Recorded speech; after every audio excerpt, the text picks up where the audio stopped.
Hey everybody, Roxabox90 here with a huge amount of Born of the Gods spoilers, so I'm sorry that I missed the last day or two, but this came out of nowhere, and we got a whole ton of spoilers that we're going to run through now. I'm on vacation, so I may not be getting videos up at midnight, but I hope to be getting them up the following day, so stay tuned, I'll get you them as fast as possible. And starting out this video, we got Pillar of War, which is really just 3 for a 3/3 defender. The fact that it requires to be enchanted really doesn't necessarily make it worth it. It might be something for limited because it's a useful, relatively easy and splashable colorless, but outside limited, nothing. Astral Cornucopia, awesome name, awesome art, really weird mana cost. I don't think any other card in Magic has 3 X's that are colorless.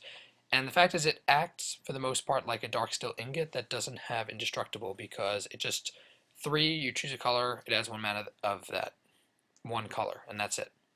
To scale it up, it would cost 6 mana for 2, 9 mana for 3, so really this, I can't imagine this seeing play anywhere outside of some EDH messing around. It's just too awkward a cost to really do. It would be really cool if you could proliferate and mess around with that, but given our current meta, this I don't think is going to work all too awesome that way.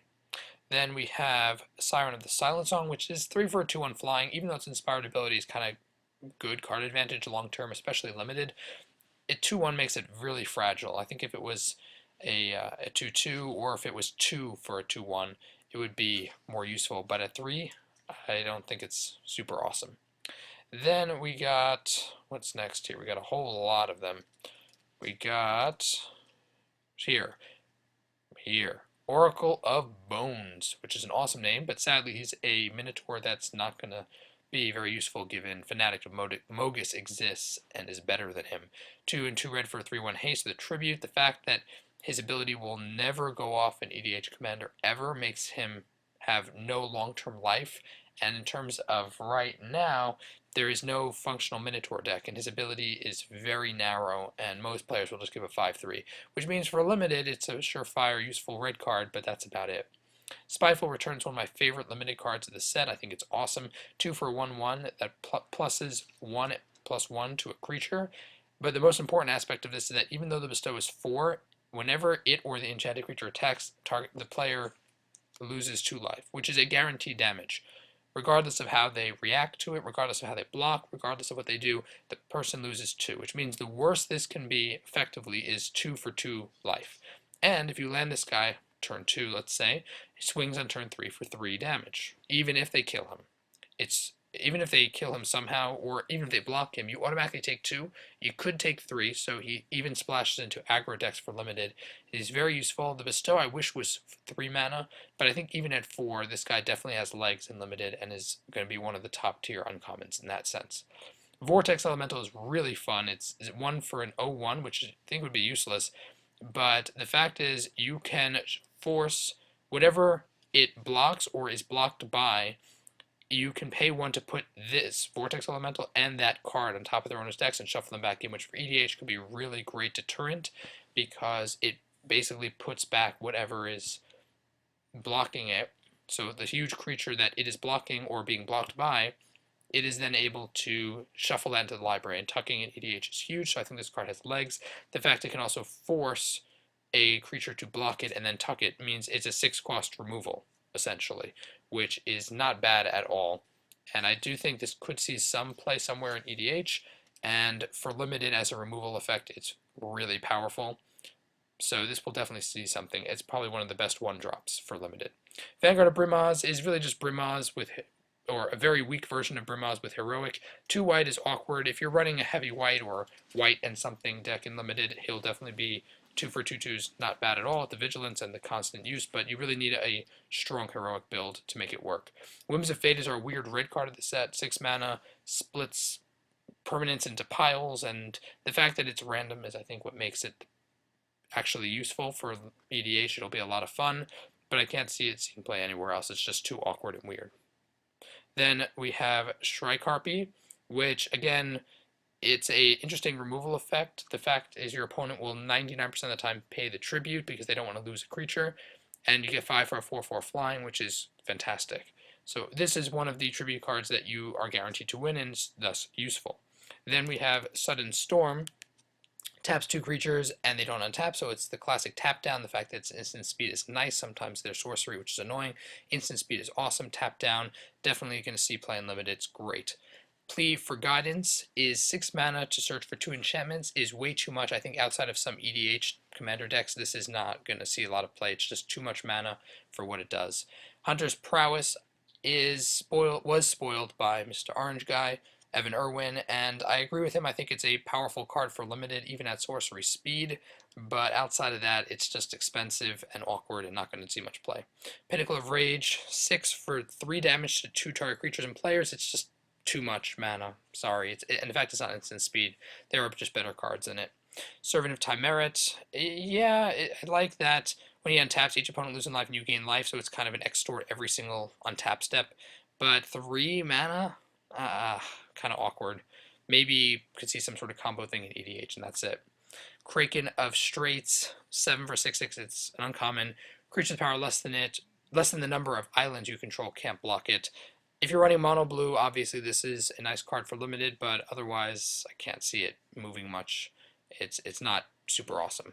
Sunbond is fun. It's kind of like a Ajani's Pridemate, but it does cost 4 mana, which I think is a bit expensive. It probably will see some play in limited, and that's about it. Scourge of Skull of Vale. I like the sacrifice effect that it gets really powerful for it, and it comes with trample. Cheap Hydra, this will definitely be a winning card in limited at some point or another, but I don't really see it having long-lasting legs in standard, even with the splashable effect. Impetuous Sunchaser is not the 2 red drop that we want.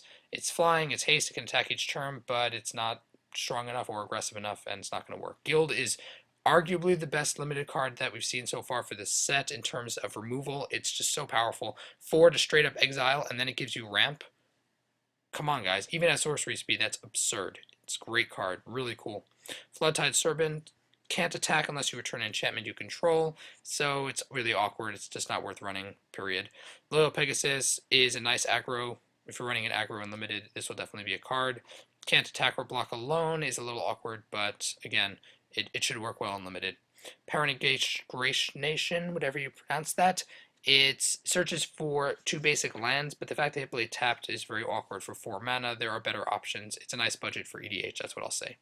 Fearsome Tempter, 2/2 and can't block each turn. This is for limited, obviously, and it's not going to see play anywhere else. Fell-Eyed Brawler, can't block unless you control another Minotaur. It's a nice 2-drop for Minotaurs. Black-red, this could maybe make Black-red somewhat more viable. I don't like that it requires another Minotaur to block, but come on, in aggro decks you're not going to be blocking anyway. 2 for 2/2, straight up bear. That we needed this for Minotaurs, so definitely pushing Minotaurs into closer to standard play. Crypsis is really, really powerful because it activates Heroic, it activates Inspired, and it gives protection from creatures that your opponents control.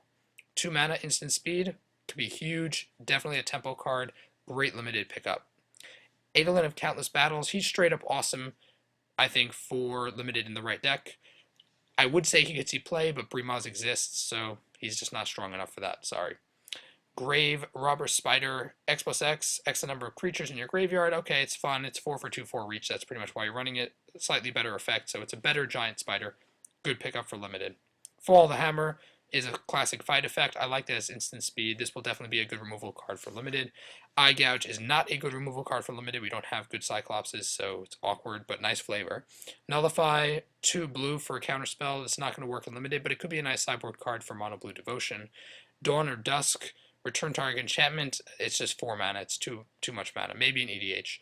Calling Mark, target creature forced to block. It should be removal, but it's really expensive, so not very good. Crowan Conscriptor, whenever you cast a spell, target is kind of like a heroic speed Zealous Conscript, which could be awesome, but he doesn't have haste, and yeah, he'll probably see some limited play in it. I don't think he's strong enough, though, for constructed. Then we have Black Oak of whatever. Tap another untapped creature you control, so this is for inspired effects, and it gets stronger, so this is a really interesting wall variant, and would probably work some well in limited if you have a good inspired deck. Divination is, it's on Divination, this art that we thought, yep, it's on Draw Spell, like we said, and it is Divination. So Divination's always okay, it's never fantastic, even in limited. Revoke Existence, okay, this makes fun of every other removal in the format. This is going to be a surefire constructed card, and it's really great. Why did I do that? I don't know why I clicked on that. Okay. Set Corsair of Crufix, 3 for a 2/4. It's kind of an Oracle Moldiah, and it'll work well in clearing out your deck, so it actually might be good for a green-white drop, but the 3 slot is really aggressively taken, so this will be a limited card. Satyr Fire Dancer is instant speed, but it's instant sorcery, sorry, but it only does 2 target creature, so it has a limit in that sense, and I do think that the 2-drop slot is being fought over quite heavily. I don't think he's going to see much play right now.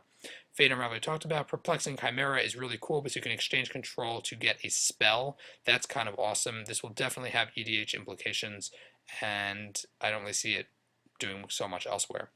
Then we had all of these we had already. Then we had here, these are the X effects based on devotion.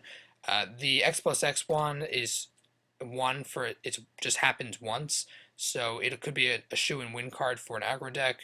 The red one's also pretty good because it's consistent. The black one I don't like that much, even if you can become cheaper. He's not going to be limited functional. I don't not limited constructed functional anyway, but he might have some possibility in limited. Acolyte's Reward, this awesome art is being wasted on a card that's not as awesome. What I do like though is that it's instant speed and it turns the damage back around for 2. This could definitely have some fun tempo messing around in a limited and maybe even constructed sideboard. Then we have Fated Returns, 7. Put target creature card from a graveyard in the battlefield under control and it gains indestructible. I don't know if this is permanent, I'm guessing it is, but maybe, I don't know if it's a permanent, but I like that it's instant speed. You can do a tempo. This is going to be a very nice reanimated card for EDH. I don't know how the implications for constructed, though it is a bit expensive. And then we have the Bestow cycle, which is pretty much all terrible except for the red one because they all cost way too much Bestow and they're not all that great as cards. The red one, though, is actually fine for 1+1's fine. And I think that is everything. So wow, I'm sorry the video was a little long, but it was about 60 cards. So I hope that you guys enjoyed this video. Tap the like button if you're enjoying the spoilers so far. Full spoilers will be up on Friday or over this weekend. So we'll hopefully be having some EDH Commander top 10 lists coming up, and I'll keep you updated with the rest of the spoilers as they come. So thanks for watching, everyone. Comment your thoughts down below, and as always, RoxyBox90 signing out. I'll see you guys next time.